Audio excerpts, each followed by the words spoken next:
Back at it again with a sit down video. Hey friends, hey guys, and welcome to today's video. If you are new here, hi. Hope you subscribe or hit follow or like me on Facebook or whatever before you leave. Do that, maybe, if you want to, no pressure, but I'll wait, you can do that real quick. Okay, cool. So welcome to today's video. It's been so long since I sat down and just talked to the camera and gave you guys like a little update. If you are new here, I am Lauren. I am a mother of 2 now, and I just recently had my son Everett 3 months ago this Thursday. So he will be 3 months old, and it was my second C-section, and I documented the whole entire process of me trying to conceive my second child, to my pregnancy, and now postpartum. I've done no postpartum updates in a really long time just because life. I have nothing else to say other than life. I'm maintaining. There's a loaf of bread behind me. You know what I mean? Like, that's where we're at. If you could see what I'm looking at, if I'm brave enough, I may show you. Probably not. It's embarrassing. I'm maintaining, but we are doing okay. And I kind of wanted to give you guys an update on how I'm doing 3 months postpartum and a little Everett update as well, because he is going to be 3 months old this Thursday. If you are new here or if you've been following along, I did have a second repeat C-section. I was trying for a vaginal birth after cesarean with my first. 8 years later, I had a repeat C-section due to unforeseen circumstances, and I actually got a life-threatening, I love that word, it's so scary every time, post-operative, I'm pretty sure that's the word, post-op infection with Ev, and that was a trip, man. So I'm just now starting physically to feel normal again, and I kind of wanted to tell you guys how I've been feeling. So I did have a post-op infection on day 5 after my C-section. My C-section went so smooth. I felt wonderful. I was walking 6 hours afterwards. Minimum pain. I really just felt super great, actually. The hospital was bliss. I felt amazing. I had great nurses. Day 5, I got a fever, and I hadn't had a fever before, and it freaked me out. And I went to the doctor the next day, and thank God I did, because my C-section scar was really infected. And that following evening, it actually bust wide open. I love that song. Bust it wide open. No, okay. My C-section incision, not to be too graphic, but here we go. The infection, because what happened is I went to the doctor and they gave me a major shot of antibiotics in my butt, and it was a huge dose of antibiotics, and what it did is it pushed the infection to the C-section scar, and it just gruesome. It was horrendous. It was awful, and we had to call 911, and it was a big huge thing. So I dealt with that. Honestly, up until about 3 or 4 weeks ago, I was still having fluid coming out of my incision, and it was awful. So it is now totally cleared up. I have nothing else coming out of my incision. It looks amazing. It's totally healed, and now starts the process of me I don't know, adjusting to this new body. Physically, I am not even close to normal, like at all. Like, there's things that I've attempted to do. There's things that I used to be able to do, even pregnant, that I just can't quite do yet, postpartum. I'm just weak, man. I'm weak. I've been walking with a girlfriend of mine and trying to get back into the swing of things, but I had absolutely no idea how wildly out of shape I was. I mean, obviously I'm out of shape. I'm a big girl, but out of shape. That infection took a huge toll on my physical health. Thankfully, mentally, I'm doing really well, which is great, because that could go either way, and I have had no signs of postpartum depression or anxiety. I've had a little bit of anxiety, health anxiety, which I've struggled with my entire life. Due to the infection, I'm pretty scared I'm gonna die a lot. But so far I'm doing pretty good. Like, I don't feel like I'm on death's door as much anymore. I'm not waiting for my C-section scar to pop open. That was something that I was on constant alert about for a while, but mentally I really do feel great. I do attribute a lot of that to getting rest and sleep. Everett was a fabulous sleeper since birth. He slept through the night from like 3 weeks until about 6 weeks, 7 weeks. And that was perfect. It's like God knew I needed that because it allowed me to rest and allowed John to rest so that he could take care of me and help take care of him. And it was really just a huge blessing all around. Then we had a few weeks where Ev was not sleeping. And if you follow me on Instagram, which I highly encourage, I'm on there a lot, we struggled with sleeping with him for a little while and his formula and stuff. So just to kind of give you guys a little update on him, he is now sleeping again through the night, which is a huge blessing. And I know that is not the case for everyone. Trust me, I know, because my daughter Ella did not sleep until a year ago. So that was like 7 years of being up all night, every night with her. That recently is like switched over and she's doing really well with sleeping, and he is now on a really good routine and is sleeping like 6-7 hour stretches, which is a huge blessing, and I am so grateful. And I really truly believe that sleep is a luck thing. No matter what you do, no matter how great your routine is, no matter what kind of things you incorporate into sleeping, I truly believe it's a luck thing. It's like a child thing. Each baby is different. Some are great, some are not. My first was not. My second is thankfully a good sleeper, which makes all of this healing process 10 times easier, and I am feeling so much better. So that is where we're at as far as sleeping goes. I get a lot of questions about sleep because when I did my first night routine initially with him, he slept through the night, and it was probably one of the most boring night routines ever because I was like, okay, I'm going to bed. And then like 7 hours later, I wake up and I'm like, okay, we slept through the night. And I got some mixed reactions about that. I got a lot of moms who were frustrated because their children aren't sleeping, and it felt like, I don't know, when people are sleep deprived, they get cranky, so I understand. But we did have a few weeks there that were a little sketchy. I do use the app, the Wonder Weeks app with Ev. I've talked about it multiple times, not sponsored or anything like that. It is a paid app on your app store. I highly suggest for any parent, especially with a baby or a newborn. It tells you when your children are going through like growth spurts, what to expect, what you might be experiencing, what they're learning through these growth spurts. I find it helps me a lot to know that if he is having poor sleep, it's usually because he's going through something like a growth spurt and he just needs his mama a little bit more, or he's learning something, and that kind of helps. So that is where we're at as far as like, he is brilliant. I know I'm his mom, but he is so smart, absolutely adorable. If you ask me, he's one of the cutest babies I've ever seen in my entire life. I know he's mine, so obviously I'm gonna think that, but I'm just saying, he is so cute. And he's brilliant. I mean, he's hitting all of his milestones. He's doing so well. He's the happiest baby ever. If he is fed and dry, golden, and not overtired. There's a fine line there. But he's happy 99% of the time, and it has just been such a joy to have him a part of our family now. He is just wonderful, wonderful, wonderful, wonderful. And if you are new here, my daughter does have autism, so I do get questions, which we touched on, and I think a couple videos ago, about looking for signs of autism with Ev, and so far so good. We have no red flags, and if we do, we will cross that bridge when we get to it. I'm not overly concerned about it. I just know that that's going to be something that gets brought up in the comments inevitably. So there are still no red flags. He is doing awesome. He is so smart, and he's just blowing us away. He's just such a sweet baby. Time goes by so fast. I can't believe he's already 3 months old. I can't believe that I gave birth 3 months ago. It's kind of wild. It feels like it's been forever, and then in the same breath it feels like it was just like yesterday. But he's doing really well, really well. And I physically am not. I am doing good, actually. Physically I'm okay.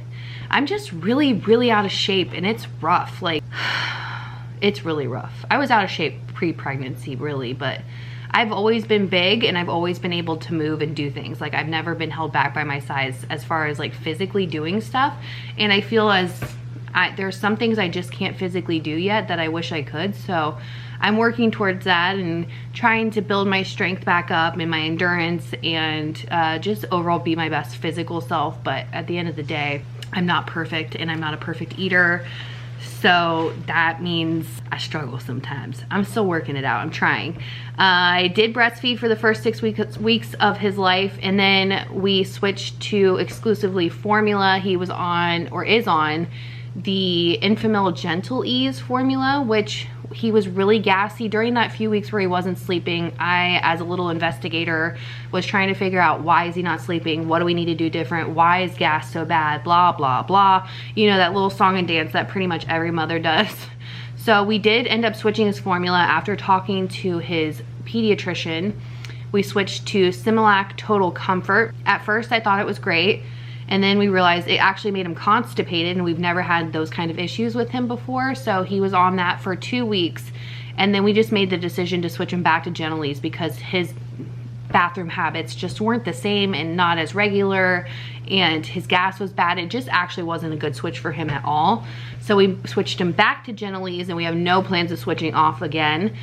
We will just do gas drops as needed, or gripe water or whatever, until the gas subsides, which actually it's really getting a lot better. We don't have to do gas drops nearly as much as we used to. So that formula switch, it's so hard because you don't know what to do or what the right thing is, and it like plagues me. I'm like, well, should we not switch him because I don't want to like mess up his stomach if we keep switching it. We've only switched it once, but it was I don't know. It was a really hard decision, but he's doing really well back on Gentilese, and he's sleeping better through the night. I think this all comes with him turning 3 months old and just the phase of life he's going into right now as a baby.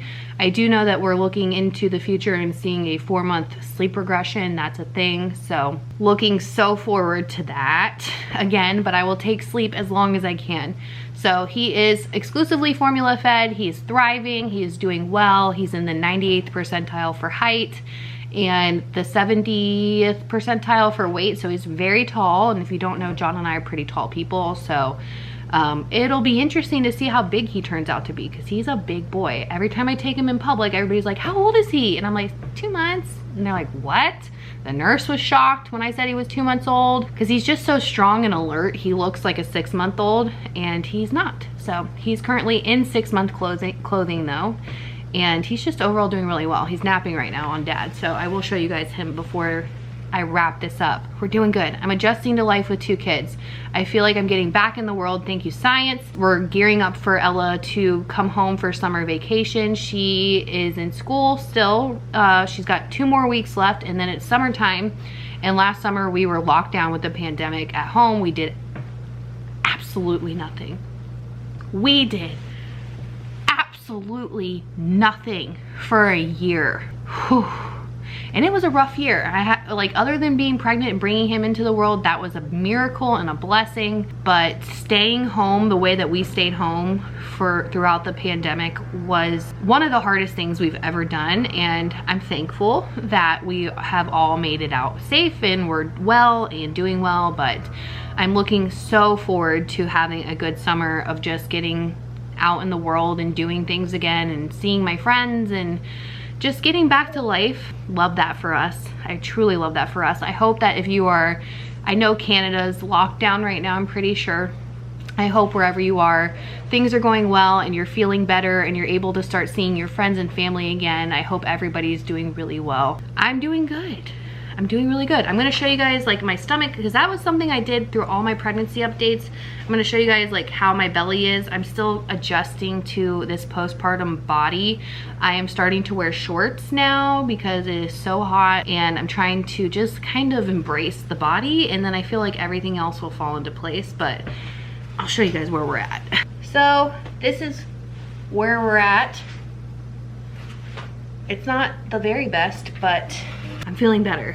Feeling so much better. Speaking of feeling, I'm pretty numb, like all through my, it's not a fupa, I gotta stop saying that, all through my like lower belly. All the C-section like nerve endings are wrecked. So like I have no feeling for a big, enormous part of my belly. So that's interesting. I've been navigating that, but other than that, all good. I know, this is weird. I haven't done an update in so long, I don't even know what to talk about. I'm like, is this about me or is this about Ev? It's about us both, right? I mean, I made him and carried him and brought him into the world, and he's doing absolutely wonderful. And I had a pretty dramatic, scary, life-altering experience postpartum. I am not on birth control currently. I did get prescribed birth control. He prescribed Sprintec, I believe. I am scared to death to take birth control. It's just so bad for you. I know, I'm not trying to like discourage anybody from taking birth control.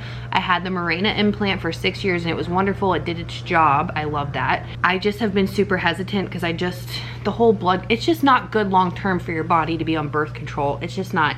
So I'm trying to figure out a non-hormonal or something that I would feel super comfortable with. I just haven't found it yet, but I do know that not being on birth control is a source of stress for me because I'm scared of getting pregnant because I do not have any intentions on having a third child anytime soon.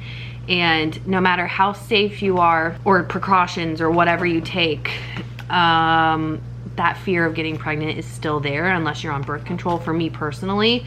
So I'm trying to figure out what I'm gonna do. So my first postpartum period was horrendous, terrible, awful, and awful. When I get my period this next time, I am definitely going to look into birth control immediately after that because I just can't live with being scared I'm gonna get pregnant all the time. That's just not gonna work for me. It's so wild because I am tracking my period and I was trying to conceive for such a long time and it was so consuming that when I see that I'm ovulating on my app, I'm like, the feeling has totally shifted. I remember how excited I would get because I'm like, okay, we're gonna, you know, on this day and this day and this day, and hopefully we'll get pregnant. And now I'm like, don't touch me. I do not want to have a baby. I just don't physically think I could safely, I'm sure I could. Maybe I could. But currently, I really don't think I could safely carry another child and be okay. So I'm going to really look into birth control. That's it. That's where we're at. I know a lot of you mamas have babies with me. How are they doing? Let me know down in the comment section. Leave a picture if you can. If you're on YouTube, let me know down in the comment section how they're doing, how you're doing. More importantly, let me know how you're doing. I feel like as moms, we kind of get like we're worshipped when we're pregnant because we're growing a human, and then the second they come out, it's like, how's the baby? Nobody really asks about how we're doing. So I'm doing okay. How are you doing? And if you have a cute little picture of your little one, please leave it in the comment section because I love babies and I could look at them all day long. I think they're adorable and I can't wait to hear about how you guys are doing. And yeah, I'm gonna wait for the boy to wake up and I'll show him to you. Don't judge his velour tracksuit. John's already put a gold chain on him and everything this morning. Hi, Bubba. Oh my goodness. Say hi, everybody. I like to sit up. I like to chew on my hands. He is the happiest boy. You see Dada? Hi, buddy. Oh, no. I'm so happy. Look at me. What happened? What? Hi, buddy. Hi, buddy. Who's that?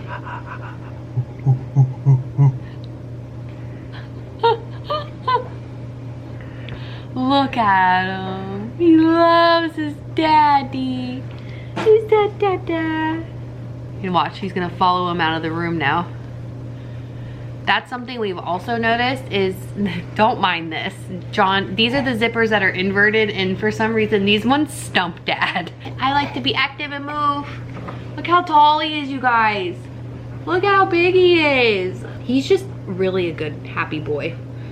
Happy boy. What I was saying is he's not like super fond of strangers. Like when he met Val initially, he wasn't like overly excited and didn't love to be held by her at all. Like at all.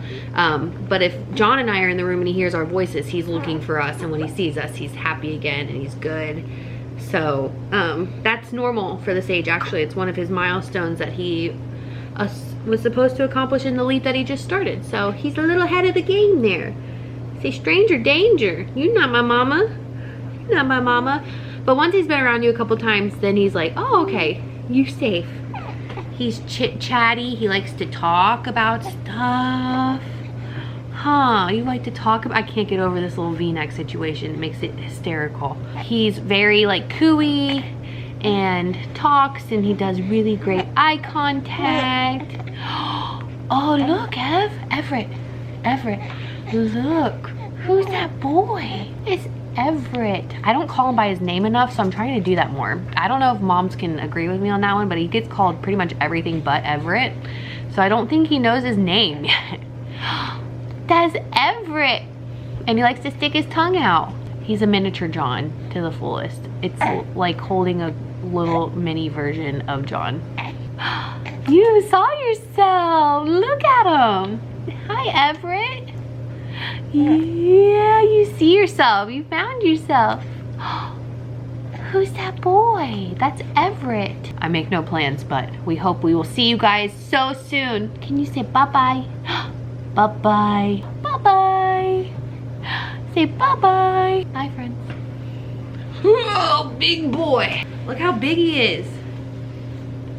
What in the world? He's enormous. He's the size of my wingspan. He's the size of my wingspan. He's the world's biggest baby. Yeah, you're the world's biggest baby. It looks like you have no neck because of this suit.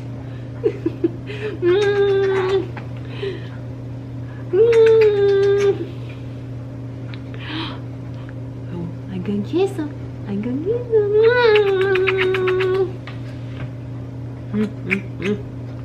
Eat them up. Babies don't keep. Love them while they're little. Let's go tackle the day. Bye, friends.